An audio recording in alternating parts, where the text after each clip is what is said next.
Hi guys, Lisa here. Today I am bringing you episode 3 of Will It Paper. I am so stoked to do another episode of my favorite and my only series, and today's episode is about tea bags. The bags that hold the loose leaves that you dip in your hot water to create this delicious beverage, but ends up being trash after one single use. And I think tea bags deserve another chance and another purpose. So we will be attempting to make paper out of tea bags today, and I am very stoked and I'm very hopeful we can make something cool out of it. I have been saving up my tea bags for a while now, specifically for this, so I hope you are ready and excited.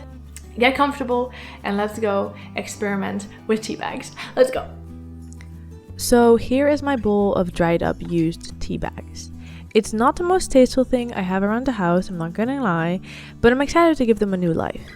I have decided I'm not going to use the cardboard tags these have, because I feel like that would be cheating for this episode, but of course when you are doing your own thing you are very welcome to add this to your pulp. So I don't really know how I'm going to get the herbs out of the bags yet, but I'm just going to jump right in and see what happens. First off, I'm cutting off the string, we won't need that. It seems like I can then actually just open it up like this.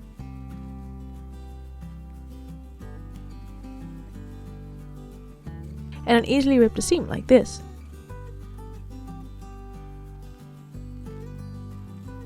Then I can just shake out the herbs in another container so I can dispose of that later properly. And then I only have the bag left. That was actually a lot easier than I expected. Now only to do this a bunch more times. Cut off the string, open it up, rip it open, dump out the herbs, and repeat.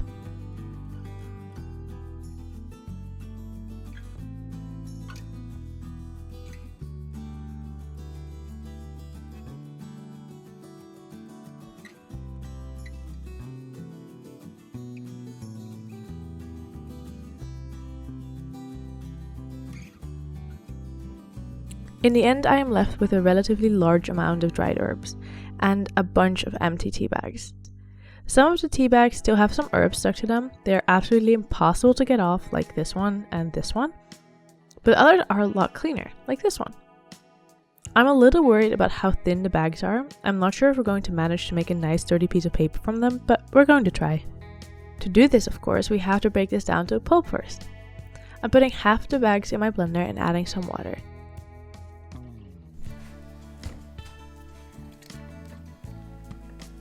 Then I blend it up till it sounds smooth, and then I strain most of the water out.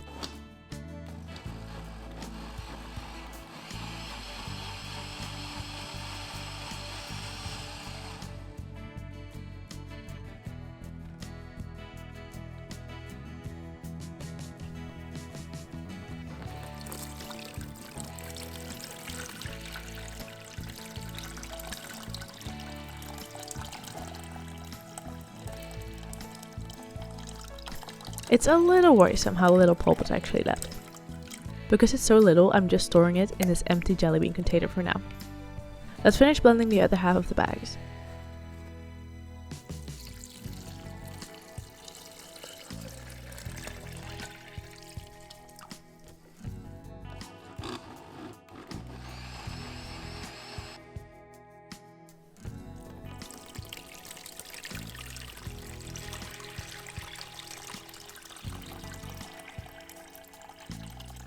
Now we're left with this amount of pulp.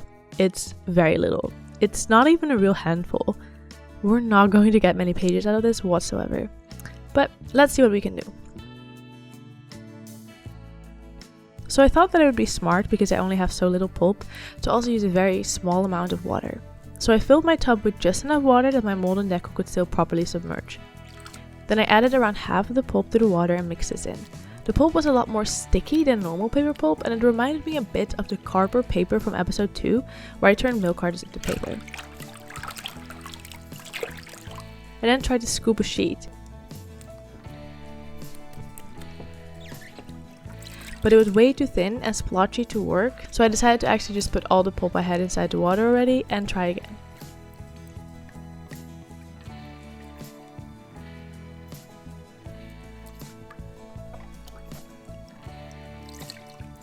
This time it wasn't smooth at all, and I realized the problem with the water level. Because there was so little water, the pulp couldn't properly float around and spread evenly over the deckle. So logically, I added more water so I could create the most usable page I could manage.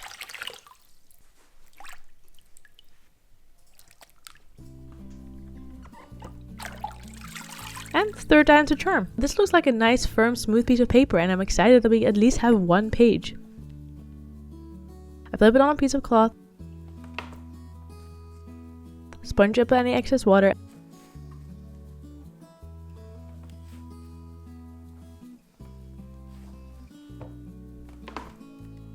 and lift up the frame to successfully reveal our first piece of tea bag paper. I think it looks absolutely gorgeous. Now it's just a question of how many pages can we still make.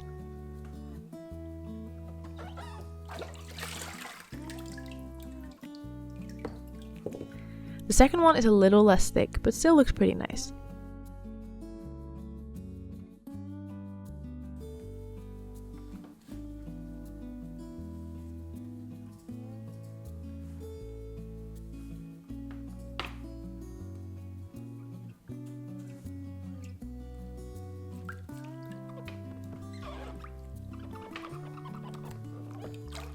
This one is already quite thin and probably won't be very usable as paper, so I can assume the next one will probably be even worse, but we're just going to try because we have nothing to lose.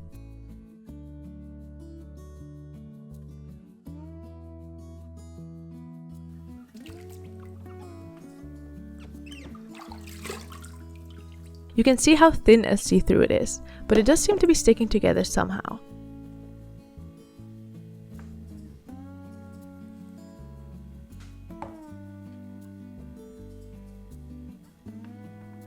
There really is hardly any pulp left in the water. You can see that nothing comes up when I lift up my hand, so I'm going to call it. I hang up the sheets of paper to dry and come back to them the next day. Here we have our dried tea bag papers. This is our first one and it comes off the cloth really nicely. As we go on, you can very clearly see how the paper gets thinner.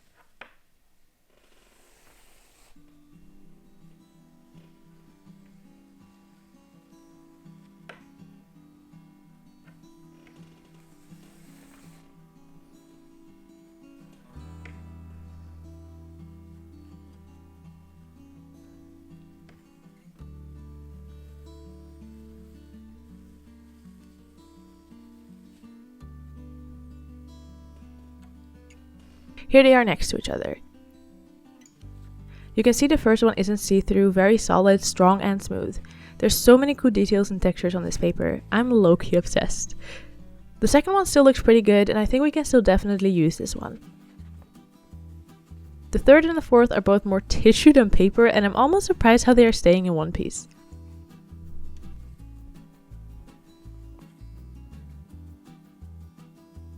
I want to make sure these pages are nice and flat, but because there's only 4 and they're so thin, I am just using a small flower press instead of my big press.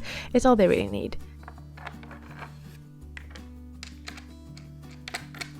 I tighten it up and let it sit for a few hours. Okay, now we can actually start making something with these pages. Okay, taking them out of the press, they look great and flat. Because we realistically only have 2 pages we can use as paper, I can't make any normal notebook. I do really want to make something usable out of these pages because they are so unique and pretty. So we're going to cut the 2 pages into more pages to solve our lack of pages issue. Don't worry, I'll figure out something for the other 2 pages too. So we're gonna need my beautiful paper cutter, and I first cut off all the deckled edges of my paper to make it nice and even.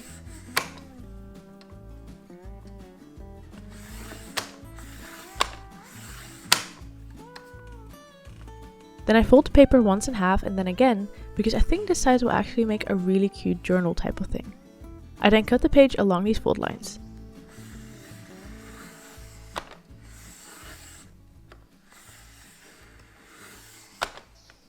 Then I do the exact same thing with the second page.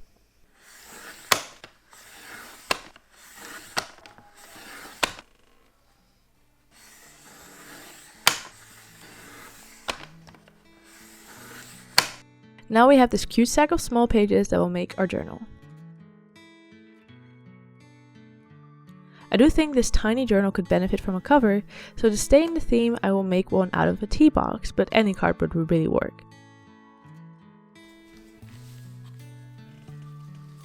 The pages seem to fit nicely within these two parts, so I cut those out. I could be neat and use a box cutter, but I'm simply not bothered, so I'm just using my scissors because those will work fine too. Then I will use the natural flap of one of them to use as a glue flap to create a cohesive cover. Just add some glue to the flap, place the other side on, and put something heavy on top while it's drying. Then once it's dry, you have to make sure everything is cut to the right size, and then we can decorate. Here is where the other two pages are going to come in. They're too thin to be used on their own, but they will be perfect as a wrap for the cover. I'm not worried about the page just not fitting, only a little bit frustrated, but I'll fix that later. I add some glue to the cover, then place the page on.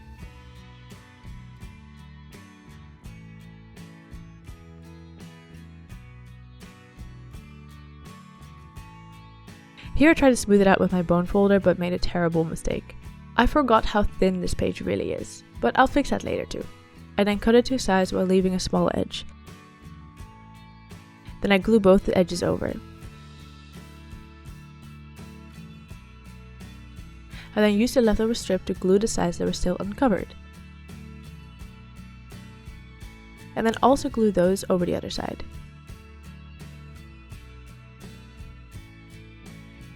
Then I add the second page to the inside of the cover the same way, but without the edges hanging over.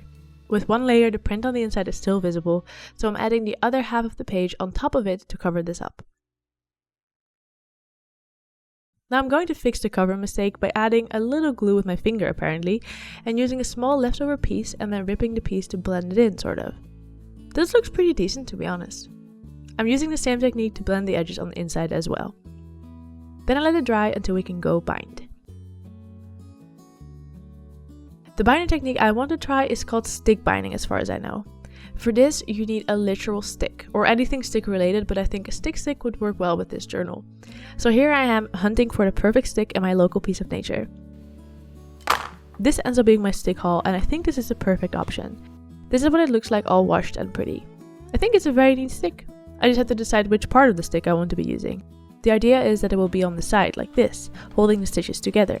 I think the top part is the prettiest, so I just cut it to size. I create an indent with a box cutter and then snap it at that spot. Beautiful. This is how it will all come together, with the pages in the cover like this, and a stick like this. Now, only to bind it. I took the liberty to make a template where the holes go. I measured 1 centimeter off the side and then placed a hole in the middle and then spaced the other two out evenly from there. Very straightforward. I make sure that all the pages are in the order I want.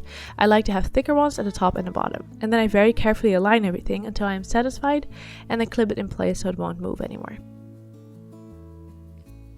I also clip the template to it temporarily and poke the holes with my awl.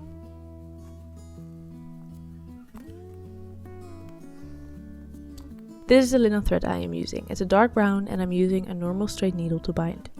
I thread the needle normally and don't add a knot, just let it hang. I then go through the top hole from the bottom and leave a tail. Then I go back into the same hole, creating a loop. This is where the stick will go.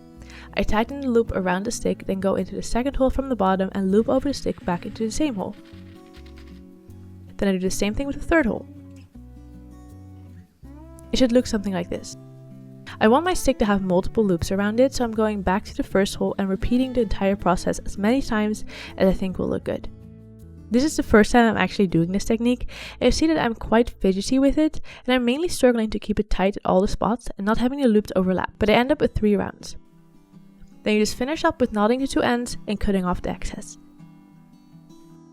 And then the adorable tiny tea bag journal with stick binding is finished. I personally think this might be one of my favorite things I've created. I just think it's crazy that this came from TEABAGS, and the look of the paper is just so unique and earthy, which only get accentuated by the stick. I also love trying out new binding methods, so I might be biased by that as well, but this stick just holds a special place in my heart. Now I know I'm supposed to test the paper out and show you how usable it is, but I can just not put myself to ruin this adorable little journal, and I hope you can all understand.